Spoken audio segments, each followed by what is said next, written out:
Let me start this video by making it clear that I'm not making any definitive accusations against any members of the Twitter staff. All of the evidence presented in this video is entirely circumstantial, but it definitely paints a picture of things being a certain way. Recently, you might have noticed a glut of large Twitter accounts suddenly being suspended. If you follow me on Twitter, you'll probably recognize some of these accounts because I retweet them a lot because I find them funny.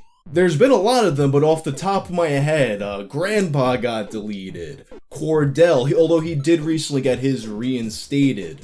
Rudy Mustang and Lame as Chris, and Lame as Chris is where the story gets interesting. Lame as Chris appealed his suspension, and after waiting days with no response, he decided to start looking into what was going on here. After Lame as Chris was suspended, a Twitter account named Spazio Chwat tweeted a screenshot of a Rudy Mustang tweet.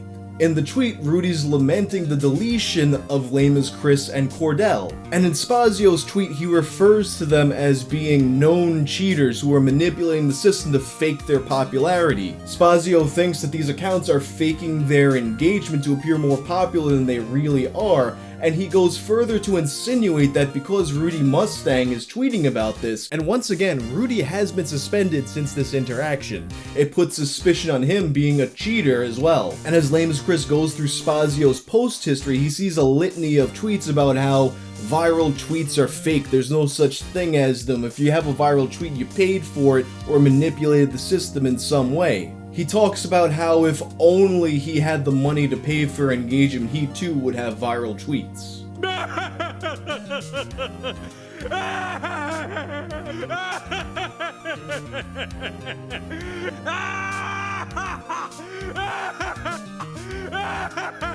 But at this point, that's whatever, right? I mean, it's Twitter. People talk shit on Twitter, especially people who are salty because they're not as popular as they think they deserve to be. But what's a bigger deal is the fact that you can see that this guy goes around reporting people, and everyone he reports seems to get suspended like that.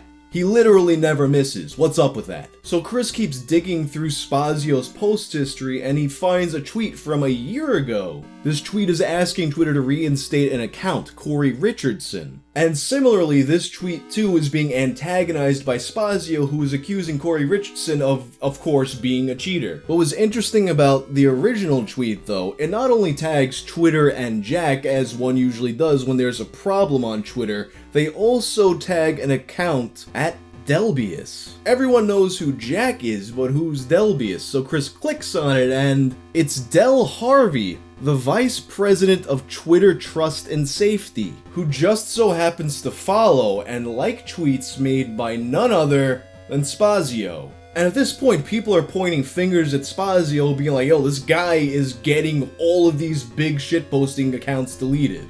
But he's just writing it off as this insane conspiracy. In public, at least. You see, Lame as Chris managed to get his hands on some of Spazio's DMs. And while in public, he's all deny, deny, deny, in the DMs, he's basically the Jeffrey Epstein of getting accounts deleted. Fuck Rudy. Fuck his friends. We got Albert suspended. What? How? That would be telling. The mole talks to him about getting Good Beans deleted, to which he responds, send it to Crazy Myra or me. Yeah, he has a lot of accounts I'm seeing. Or report it to Twitter Safety. We have direct contact, so we might be easier. We have direct contact, so we might be easier. I used to have the same experience. I think, based on the veracity and significance of what we've shared with them over the last few years, we have an enhanced relationship. But Twitter itself is a complex business with competing departments and priorities. We can wait a long time to get results. Others happen within minutes. This really puts the wind-up people and has helped my bastard reputation to no end. So you guys are able to kinda get through the red tape and just contact someone directly? That's badass. We're useful to know. Damn, Spazio, you're scary. Now, of course, this is just a guy saying stuff in the DMs, but as we've seen, there is some degree of direct contact that this guy has. It's not 100% smoking gun proof of anything, and frankly, going around getting individual accounts banned seems a bit below the pay grade of the vice president of anything. But as I said before, this all seems to paint a picture of things being a certain way, as does Spazio's litany of racist tweets that if you tweeted them would probably get your account deleted, but a guy with direct contact might be able to get away with. So earlier today, Chris released a video compiling all of this evidence and tweeted it out, causing a hail of fire to rain down upon Spazio's account. He responds by locking his account and eventually just deletes the whole thing. This could be because he just didn't want to deal with the backlash, or maybe it's because someone posted his docs, but either way, I'm sure he's convinced by now that all of the engagement these accounts are getting is in fact organic. But also, this is probably a good time for me to say, please do not harass or threaten any of the accounts mentioned in this video. I just want to bring some awareness to this situation because, frankly, I have a lot of fun on Twitter, and it's shit like this that really ruins the things that make the internet good. But anyway, I'm going to link Lame as Chris's original video on this whole situation. Go check it out, go show him some love. I'm out of here.